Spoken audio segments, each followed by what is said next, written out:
নমস্কার সকলকে। আজ 6 জুলাই 2026। আজ একটি অত্যন্ত বিশেষ একজন মহান ব্যক্তিত্বের জন্মজয়ন্তীতে আমি আপনাদের সকলের সঙ্গে একাত্ম হতে পেরে বিশেষভাবে কৃতজ্ঞ। শ্যামাপ্রসাদ মুখার্জী তিনি ইতিহাসে এক ব্যতিক্রমী চরিত্র। কেউ কেউ তাকে সাম্প্রদায়িক তকমা দিয়েছে, আবার কেউ বলেছে তিনি যদি না থাকতে আমি আপনাদের সামনে এই বক্তব্য দিতেও পারতাম না, আপনারা শোনার জন্য এই পশ্চিমবাংলায় উপস্থিত থাকতে পারতেন না। 1947 সালের আগে পশ্চিমবাংলার অস্তিত্ব ভারতবর্ষের ন্যাটো ছিল না। এক কথায় তিনি ছিলেন পশ্চিমবঙ্গের জন্মদাতা, কিন্তু তাকে একজন সাম্প্রদায়িক তকমা দিয়ে থাকে। চলুন আমরা এই ব্যক্তিত্বের সম্পর্কে একটু জেনে এবং ইতিহাসটাকে একটু আলোচনা করি। কেন তার সম্পর্কে আমাদের জানানো হয় না? এই মহান ব্যক্তিত্ব পশ্চিমবাংলায় তিনি জন্ম দিয়েছেন এক কথায়, তার ইতিহাস আমরা জানি না। তার সম্পর্কে একটা বিশেষ ঐতিহাসিক চক্রান্ত আছে, সেই ইতিহাস আজকে আমি আলোচনা করব। 1901 6 জুলাই তিনি জন্মগ্রহণ করেন। বাংলায় আমরা একটা কথা বলি, বাংলার বাচ্চা। তিনি সত্যি ছিলেন তাই।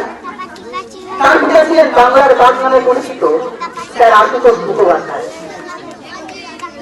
তিনি এমন এক আবর্তে বাংলার ইতিহাসে আবির্ভূত হয়েছিলেন যে সময় ছিল ইংরেজদের রাজ।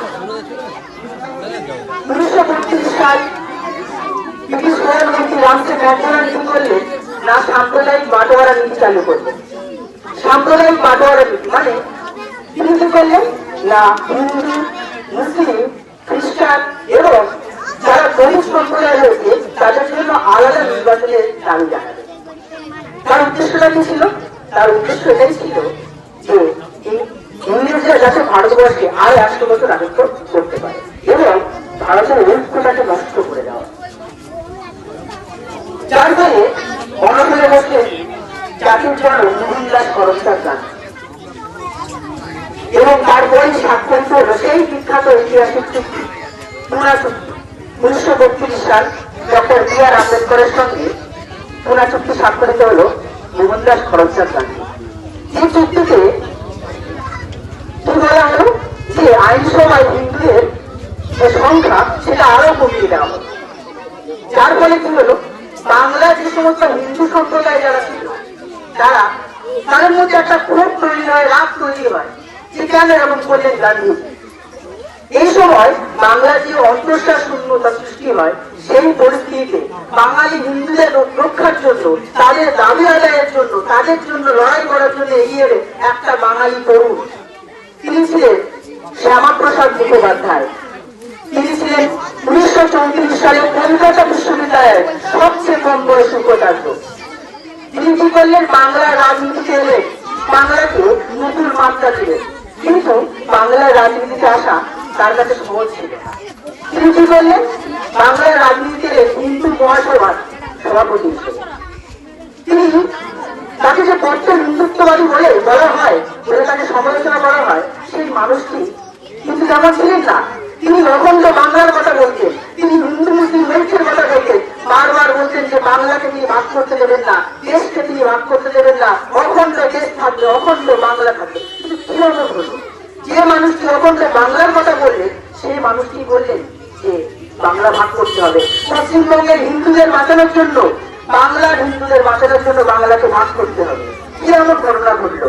সেই ঘটনা জানতে গেলে আমাদের 1940 সালের 23শে মার্চ জানতে হবে লাহোর অধিবেশন।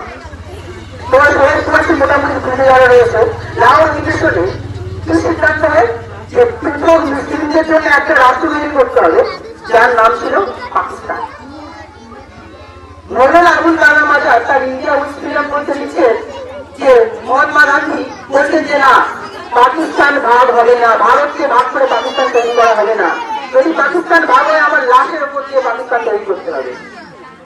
অন্যদিকে পন্ডিত জওয়াহরলাল নেহরু, যিনি ভারতের প্রথম প্রধানমন্ত্রী ছিলেন স্বাধীন ভারতে, তিনি বললেন না, এটা শুধুমাত্র রাজনৈতিক চাল। কিন্তু এই অসুরি সংকেত কি পেয়েছিলেন শ্যামাপ্রসাদ মুখোপাধ্যায়। তিনি বারবার বাংলার বিভিন্ন মঞ্চ থেকে বলেছেন যে আপনারা ভুল করছেন, কংগ্রেসের টাবর টাবর নেতাদেরকে বারবার তিনি বলেছেন আপনারা ভুল করছেন, পাকিস্তান কোন রাজনৈতিক ঘটনা নয়, এটা ভয়ানক অশনি সংকেত সৃষ্টি করতে পারে, যেটা পরবর্তী প্রজন্মের উপর তীব্র আঘাত আনবে, বাঙালির অস্তিত্বকে নষ্ট করে দিতে পারবে। ঠিক তাই হল। কংগ্রেস উদাসীন থাকলো, কংগ্রেস কোনো ভূমিকা নিল না, যার ফলে বাঙালি জীবনে এক রক্তক্ষয়ী অধ্যায় নেমে এলো। সাল 1946 ক্যাবিনেট মিশন ভারতবর্ষে এলো, যেখানে ভারতবর্ষকে বলল যে ভারতবর্ষে একটা অন্তর্বর্তী সরকার তৈরি করা হবে এবং ভারতবর্ষের সংবিধান লেখা হবে। তো সরকার তো তৈরি করা হবে, কিন্তু এদিকে জিন্না তার দাবিতে অনার থাকলো যে না, পাকিস্তান তৈরি করতেই হবে। কংগ্রেস দাবি মেনে নেবে না। তখন তিনি ঘোষণা করলেন প্রত্যক্ষ সংগ্রাম। 1946 সালে 16 August the great Calcutta killing, কলকাতায় ভয়ানক দাঙ্গা শুরু হলো হিন্দু মুসলিমদের মধ্যে। কলকাতায় যখন প্রধানমন্ত্রী ছিলেন চূড়ামণি, তিনি উদাসীন থাকবেন। অসংখ্য মা বোনের সম্মান নষ্ট হলো, রাস্তায় লাশের পাহাড় দেখা দিল এবং রক্তে নদী হয়ে ভেসে গেল। ধীরে ধীরে কলকাতা, নোয়াখালী, পাঞ্জাব হিন্দু এবং মুসলিমদের রক্তে স্নান করে দিল। এই সময় প্রেসিডেন্ট গান্ধী তিনি পাশ থেকে বলেছিলেন যে আমার লাশের উপর দিয়ে পাকিস্তান তৈরি করতে হবে। তিনিও বললেন না, পাকিস্তান তৈরি ছাড়া সম্ভব নয়। তিনি পাকিস্তান ভাগ মেনে নিলেন, কিন্তু এবার সমস্যা হলে তো বাংলাটাকে তো ভাগ করতে হবে। বাংলার ভাগে তিনি প্রথমে বিরোধী ছিলেন। এই শ্যামাপ্রসাদ মুখার্জি বললেন না, বাংলাকে ভাগ করতে হবে, হিন্দুদেরকে বাঁচানোর জন্য বাংলাকে ভাগ করতে হবে।